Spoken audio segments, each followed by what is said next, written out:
श्रीवक्रतुंड महाकाय सूर्यकोटि समप्रभ निर्विघ्न कुरु मे देव सर्वकार्येषु सर्वदा। ओम प्रणम्य शिरसा देवं गौरीपुत्रं विनायकं भक्तावासं ईश्वर नित्यर्माकामार्थ सिद्धे।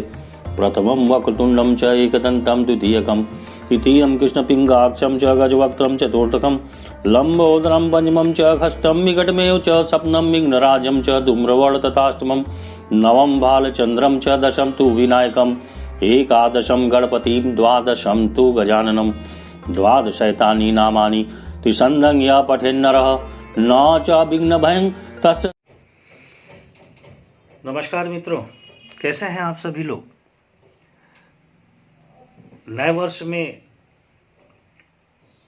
अभी आपने मकर संक्रांति मनाया, नव वर्ष तो मनाया ही, जो अंग्रेजी नव वर्ष है। उसके बाद मकर संक्रांति मनाया, फिर उसके बाद महिलाओं का त्यौहार सकट चतुर्थी आया, सकट चौथ जिसे कहते हैं वो मनाया, और ऐसे हुए आगे तमाम त्यौहार पड़ते चले जा रहे हैं। और आज हम आपसे इसमें चर्चा करने वाले हैं मुख्य रूप से गुरु ग्रह के बारे में। हम आपके सीधे हम आपसे बात करेंगे कि आपके कुंडली में या आपके जीवन में गुरु किस राशि में बैठे हैं, जिस राशि में बैठे हैं उस राशि में आपके ऊपर क्या प्रभाव पड़ रहा है, वो मैं सीधे बात करूंगा। लेकिन इस बात के करने से पहले मैं आपको बताऊं गुरु के बारे में बात करना क्यों आवश्यक है। क्योंकि गुरु एक ऐसे ग्रह हैं जो इंसान की ज़िंदगी में इंसान को रंक से राजा बना देने वाली ताकत रखते हैं, और राजा से रंक बनाने वाली भी ताकत उनके पास है। और गुरु ग्रह की क्या स्थिति है, गुरु किस राशि में बैठते हैं तो क्या प्रभाव देते हैं, इसे ही बात हम आपसे करने वाले हैं। तो कुल मिलाकर के हमने आपसे कहा कि आपकी राशि के बारे में हम बताएंगे, यानी मेष से लेकर के मीन तक सबकी बात करेंगे। और ये भी हम आपको बताएंगे कि गुरु को कैसे मजबूत किया जाए, खराब स्थिति में बैठे हैं तो उनको कैसे ठीक किया जाए, गुरु क्या करते हैं, आपको क्या जीवन में देते हैं, गुरु को कैसे हम इसको अच्छा कर सकते हैं, या कह सकते हैं कि गुरु का हमारे जीवन पे यानी कि क्या प्रभाव पड़ता है। ये सब बातें हम आपसे करेंगे। और सबसे पहली चीज़ तो हम आपको बता दें कि गुरु ही एक ऐसे ग्रह हैं जो हमें सकारात्मक ऊर्जा भी प्रदान करते हैं। गुरु ही ऐसे ग्रह हैं जो हमारे जीवन में खुशहाली लाते हैं। और गुरु का मुख्य काम क्या होता है जानते हैं, गुरु कहाँ कहाँ होते हैं, यानी कि जो जैसा दिखता है, जो आप देखते हैं समाज में, उसमें गुरु का रोल हम आपको बता देते हैं। गुरु जो है, पहली बात तो आध्यात्मिकता जो बोलते हैं ना, इसको विकसित करते हैं। आध्यात्मिकता विकसित यानी तीर्थ स्थानों, मंदिरों, पवित्र नदियों तथा धार्मिक क्रियाकलाप से इनको जोड़ा गया है।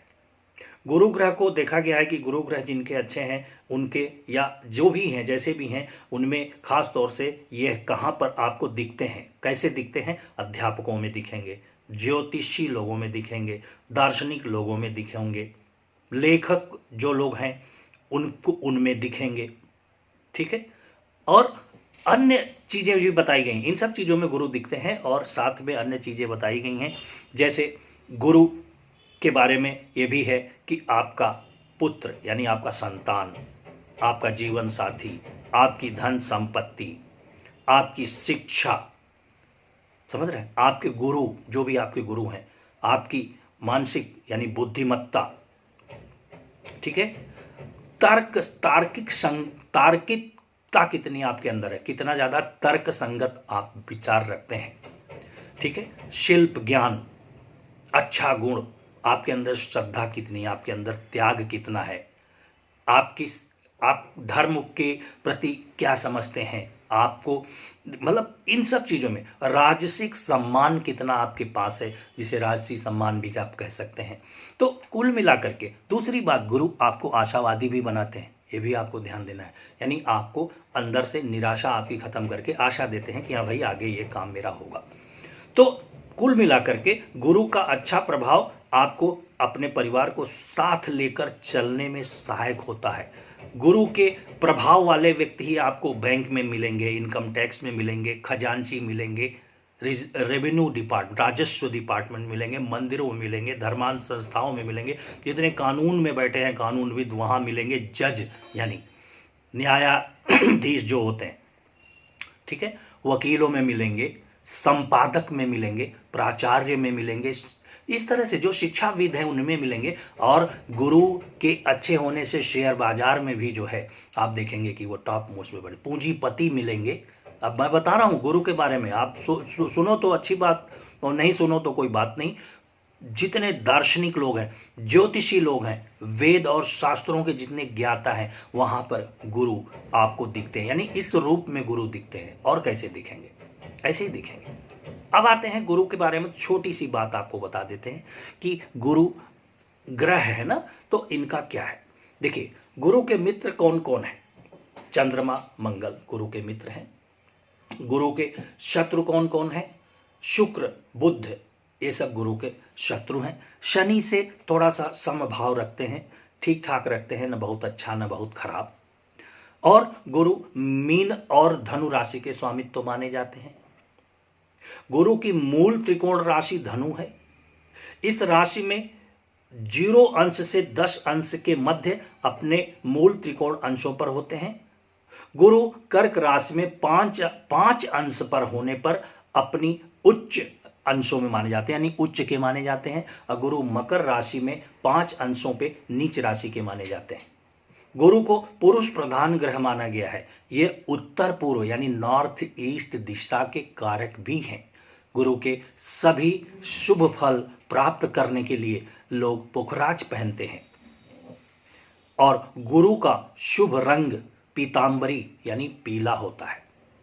तो कुल मिलाकर के ये है गुरु के बारे में एक संक्षेप में जानकारी। गुरु का हमारे जीवन पे कैसा प्रभाव होगा इसके बारे में यानी कि क्या बताएंगे। गुरु ग्रह जान लो कि लग्न में है, तो अगर लग्न में बली होकर के बैठे हैं या फिर गुरु की धनु या मीन राशि जो है वो लग्न में आ जाए, अथवा गुरु की राशियों में से कोई राशि व्यक्ति की जन्म राशि हो, वही धनु और मीन, तो व्यक्ति के रूप रंग पर गुरु का प्रभाव पड़ता है।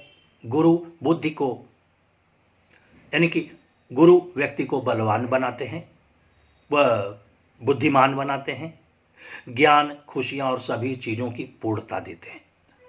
गुरु का प्रभाव मीठा खाने वालों को भी बहुत होता है। जो मीठा बहुत खाते हैं या मिठाई बनाने वाले जो होते हैं उन पे भी प्रभाव पड़ता है। और जो मोटे हो जाते हैं यानी जिनको चर्बी ज़्यादा हो जाती है वो भी गुरु का ही मूल कारण है। तो गुरु के प्रभाव से यानी कुप्रभाव से कह सकते हैं व्यक्ति मोटा हो जाता है। इन्हीं के प्रभाव से व्यक्ति साफ रंग रूप वाला दिखता है, उसको कफ ज़्यादा बनता है और थोड़ा सुगठित शरीर का होता है। ये रही बात गुरु का। और अगर गुरु खराब है तो क्या करेंगे, और भी खराब की बात सुन लीजिए, थोड़ा अच्छा और खराब दोनों सुनिए। अगर गुरु कुंडली में कमजोर हैं या पाप ग्रहों के प्रभाव में हैं या नीच के हैं तो गाल ब्लैडर, खून की कमी, शरीर में दर्द, दिमागी रूप से विचलित करते हैं, पेट में गड़बड़ी रखते हैं, बवासीर देते हैं, वायु विकार देते हैं, वायु विकार, कान, फेफड़ों, नाभि संबंधित रोग, दिमाग घूमता है, ठीक है, ये सब चीजें होती हैं। बुखार होता है, बदहजमी होती है, हार्निया है, मस्तिष्क से संबंधित, मोतियाबिंद से संबंधित है ना, ये सब चीजों का रोग देते हैं। और खास तौर से कुछ लोगों को बेहोशी जैसे भी जो बनती है होती है, बेहोशी आने लगती है, वो भी बीमारी इसमें देते हैं। तो ये जब गुरु बलहीन हो, कमजोर हो, खराब हो आपकी कुंडली में, तो और भी बीमारियां, शुगर की बीमारी या जो किडनी में स्टोन, पित्ताशय संबंधित बीमारियां, ठीक है, ये सब चीजें आती। तो कुल मिलाकर के गुरु के ये सब नेगेटिव प्रभाव है। और गुरु अगर नेगेटिव है या राहु से पीड़ित है या कुछ और बातें हैं तो वो व्यक्ति धार्मिक कार्यों से भी दूर भागता है, धर्म कर्म में विश्वास नहीं करता है, ठीक है। तो ये सब चीजें हैं जो गुरु के बारे में हमें समझना था कि इनके खराब प्रभाव। अब आते हैं कि गुरु के आपकी राशि पर क्या प्रभाव पड़ेगा। यानी अगर मान लीजिए कि आपकी राशि मतलब आपकी कुंडली पे अगर गुरु आपके लग्न में है, यानी आपके ठीक ऊपर 1 नंबर पे है, वहां कोई भी लग्न है मेष, वृष, मिथुन, कर्क, सिंह, कन्या, तुला, वृश्चिक, धनु, मकर, कुंभ, मीन कुछ भी है, अगर वहां पर है 1 नंबर पे, तो जिस जातक की कुंडली में बृहस्पति 1 नंबर पे होंगे तो जातक कुल मिला के दिव्य पुरुष टाइप उसको होना चाहिए। दिव्य पुरुष, दिव्यता, बुद्धिमान होगा, थोड़ा लंबा होगा, धनवान होगा, प्रतिष्ठावान होगा। अब वो कब होगा? जब ये दशा आएगी तब होगा। ऐसे नहीं कि केवल कुंडली में बैठ गए तो आ गई। ठीक है, ये सब चीजें हैं। कहीं भी जाएगा उसको सम्मान मिलेगा। ठीक है, गोरे रंग का होना चाहिए, सुंदर वाणी होना चाहिए, कफ प्रकृति वाला होना चाहिए, दीर्घायु होना चाहिए, सत्कर्मी, पुत्रवान होना चाहिए, सुखी बनाता है अगर गुरु लग्न में है। अगर आपके दूसरे भाव में है तब क्या करेंगे? दूसरे भाव में अगर गुरु हैं तो क्या करते हैं? देखिए, सबसे पहली चीज ये है कि धन कुटुंब वाणी जिसे कहते हैं वहां पे है तो क्या होगा कि कुल मिला के उसकी आवाज बहुत अच्छी होगी, वाणी बहुत अच्छी होगी, बहुत वाचाल होगा, बहुत अच्छी बातें करेगा, तर्क संगत बातें करेगा। ठीक है, सीधी बात है कि अगर गुरु दूसरे भाव में बैठे हैं तो कुल मिलाकर के ये उस व्यक्ति को अपनी वाणी से ही अपनी धनार्जन कर लेगा, बातचीत से धनार्जन कर लेगा, बहुत चीजों को परिवार में संतुलन बनाने का काम करेगा। अगर किसी राज दरबार में है तो वहां दंड देने का कार्य करेगा। ठीक है, या बहुत कुछ देखा गया है कि ऐसे लोग बोलते कम हैं, ऐसा भी देखा गया, लेकिन बोलते हैं तो बड़ा शुद्ध, बहुत सटीक बात करते हैं। तो गुरु अगर वहां बैठा है, दूसरी बात, ये ऐसे व्यक्ति के शत्रु कम होते हैं, शत्रु कम होते हैं। ठीक है, दीर्घायु होगा क्योंकि दूसरे भाव में बैठ के 8वें भाव को देखेगा तो उनकी आयु को भी बढ़ाएगा। ठीक है, ये सब चीजें हैं दूसरे भाव में आने पर ये करता है। और दूसरी बात यह है कि गुरु चूंकि धन भाव में बैठे हैं तो धन के खर्चे भी कराते हैं। कहा ना कि गुरु जहां बैठते हैं वहां पर थोड़ी हानि पहुंचाते हैं। ये सब चीजें हैं। अब चलिए तीसरे भाव में आते हैं। आप से अगर तीसरे लग्न से तीसरे भाव में बैठे हैं बृहस्पति, तब क्या करेंगे? तो यहां पर बैठने का मतलब हो गया कि यहां पर भी कि कुल मिलाकर के वो व्यक्ति अगर और ग्रह उसके सपोर्ट में हैं गुरु के अलावा, तो आप ये देखेंगे कि यहां तीसरे भाव में बैठने से कुछ चीजों की कमी देता है। जैसे ऐसा देखा गया है कि शिक्षा की कमी दे देगा, या शिक्षा बार बार गड़बड़ होगी, शिक्षा में कमी की बात आएगी। भाई देगा एक, भाई जो होता है छोटा भाई। और खास तौर से ऐसे लोगों को देखा गया है कि शिक्षा जैसे तैसे पूरी करते हैं, लेकिन पूरे करने के बाद शिक्षा के क्षेत्र में ही रह जाते हैं, यानी शिक्षक भी बन जाते हैं। और ये गंभीर और शांत स्वभाव के होते हैं। परिवार ठीक ठाक होता है, बढ़िया होता है, परिवार को लेकर चलने वाले होते हैं और बड़े ही सद्विचारी होते हैं। चौथे भाव में अगर गुरु बैठा है तो वो व्यक्ति को क्या करता है? चौथे भाव में बैठेगा तो कुल मिलाकर के वो बहुत आस्थावान होगा, ईश्वर पर बहुत उसकी श्रद्धा होगी। जो भी ब्राह्मण जन या जो भी बड़े लोग दिखेंगे वो गुरु सदृश उनको मान के चलेगा और हमेशा उसको राजा का सुख मिलता है, राजसी थाट से रहता है, धन वाहन की कमी नहीं होती है, पिता को सुख पहुंचाता है, अपने पिता को सुख पहुंचाता है और बहुत ही अच्छे हृदय का होता है और उसको पूर्वजों से संपत्तियां भी प्राप्त होती हैं। चौथे भाव में अगर है गुरु तो उसको अपनी पुरानी संपत्ति यानी कि अपने पूर्वज से जो पहले की संपत्तियां हैं वो संपत्तियां भी उसको प्राप्त होती हैं।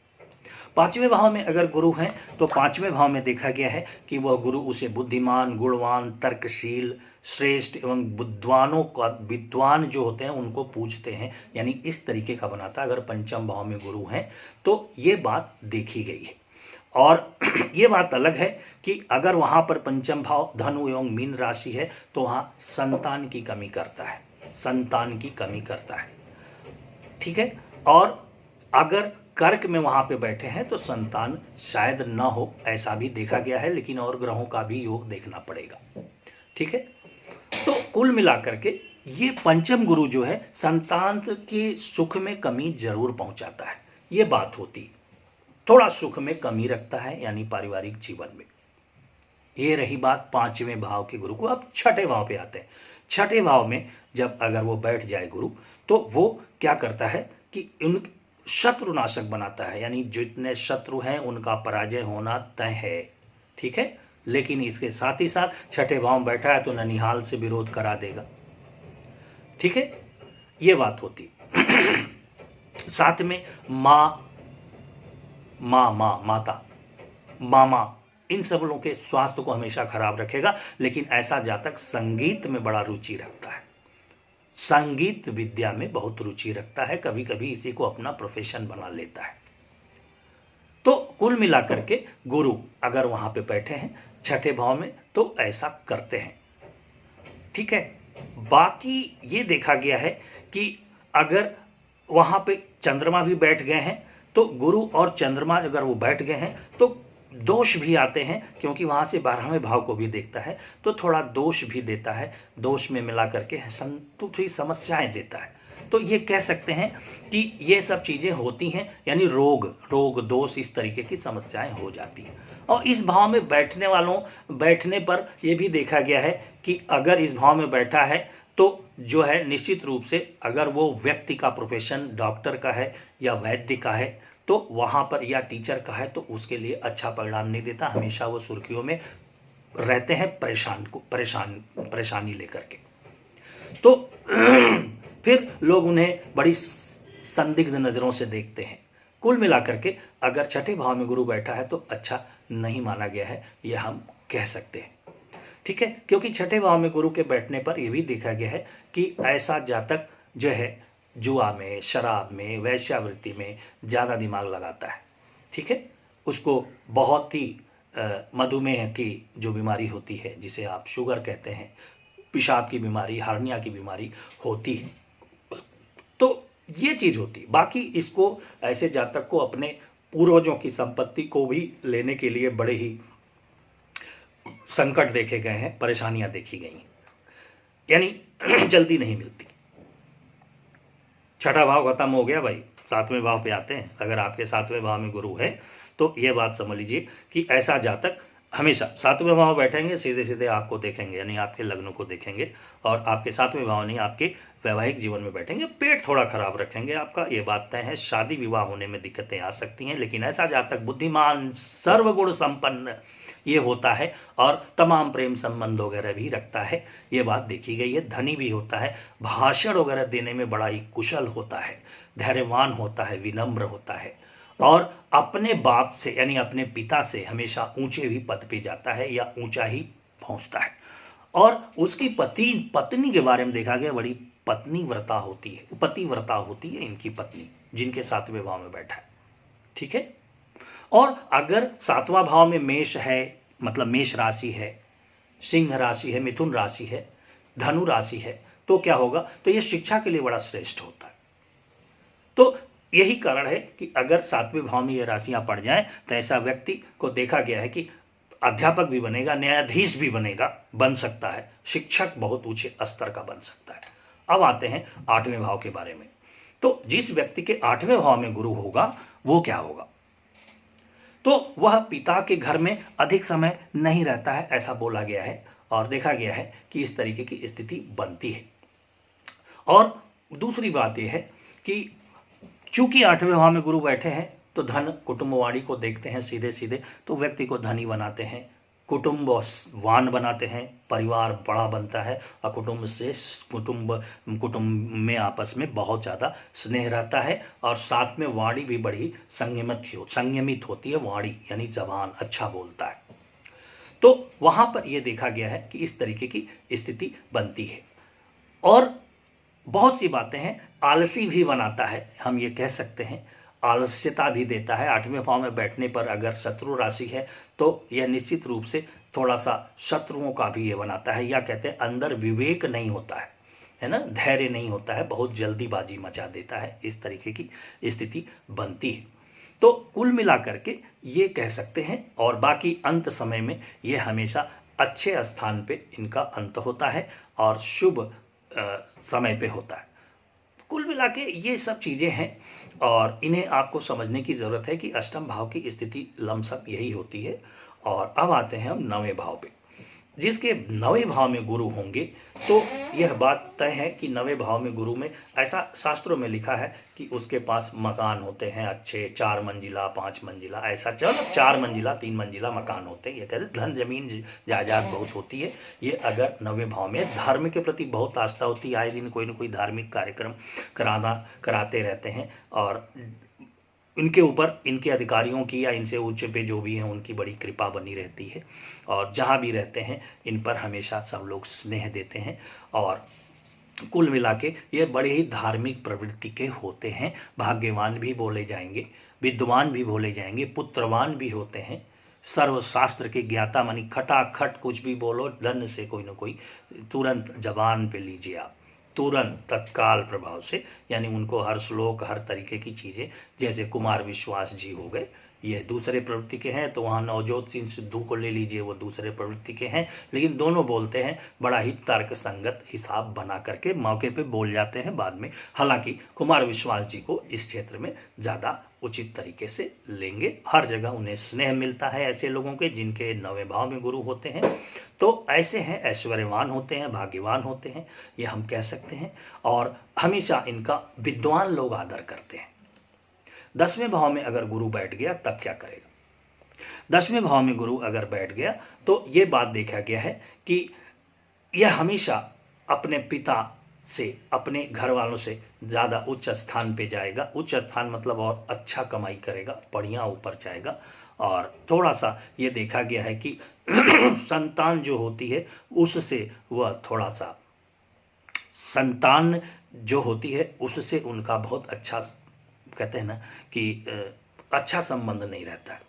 तो ये कुल मिला करके ये चीज़ देखी गई है और बाकी सब कुछ है, धनी होगा, यशस्वी होगा, उत्तम आचरण वाला होगा, राजा का प्रिय होगा, आप ये कह सकते हैं। तो कुल मिला के ये स्थिति है, ठीक है, सब कुछ मिलता है 10वें भाव में रहने पर गुरु अगर है। लेकिन 10वें भाव के गुरु बहुत अच्छे, कुल मिला करके देखा जाए तो यह सब चीज़ें तो होती हैं, लेकिन संतान की कमी या संतान से बहुत अच्छा संबंध नहीं होने के कारण ये थोड़ा दुखी जरूर होता है। और ऐसा कोई ज़रूरी नहीं है कि ऐसा ही हो, क्योंकि आपको और ग्रहों को भी साथ में देखना पड़ेगा कि और ग्रह वहाँ पर क्या कर रहे हैं, क्या देख रहे हैं, ये समझना है। ठीक है, 11वें भाव की बात करते हैं। तो 11वें भाव में देखा गया है कि अब 11वां भाव है ना, तो वहाँ पर अगर गुरु चला गया तो सीधी बात है कि वहाँ भी जाने पर अच्छा परिणाम देगा, धनवान बनाएगा, विद्वान बनाएगा, है ना। और ये जितने भी आपके होते हैं ना, जब सोनार लोग इस तरीके का स्वामी बनाता, सोने चांदी ये सब चीज़ों का स्वामी, मतलब ये सब का इनका व्यवसाय कह लीजिए या कह लीजिए, ये सब चीज़ें होती है, निरोग रहता है। ठीक है, चंचल स्वभाव के होते हैं ऐसे लोग। ठीक है, और अपने परिवार से बहुत सुखी रहता है, ये बात हम कह सकते हैं अगर 11वें भाव में गुरु है तो ये देखा जाए तो 11वां भाव भी ठीक होता है। बस 11वें भाव में आप, क्योंकि 11वें भाव में रहने से वहाँ से कह सकते हैं कि 1 2 3 4 5, 5वीं दृष्टि से ये तीसरे भाव को देखता है, भाई बहनों से भी अच्छा वो मिलता है, ये करता है। 12वें भाव पे आते हैं तो 12वें भाव के गुरु को अगर हम बात करें तो कुल मिलाकर के 12वें भाव के गुरु में भी अगर हम देखें तो ये भी 12वां भाव का गुरु बहुत अच्छा नहीं माना गया है। ऐसा व्यक्ति हमेशा भाग्य इसका साथ नहीं देता है, रोगी होता है ना। अपने ही काम से, अपने ही बातचीत से अपने शत्रुओं को बहुत ज़्यादा बना लेता है, यानी शत्रु बहुत हो जाते हैं। इस तरीके की चीज़ें देखी गई है। और 12वें भाव में अगर गुरु है तो कुल मिलाकर के अच्छी स्थिति नहीं होती है, यानी शुभ फल प्राप्त करने में कमी होती है किसी भी क्षेत्र में। यह है गुरु का मूल बातें। इसी के साथ हम इस विषय को यहाँ समाप्त करते हैं। हमें उम्मीद है कि आप इसे पूरा सुनेंगे और सुनने के बाद लाइक और शेयर जरूर करेंगे। धन्यवाद मित्रों।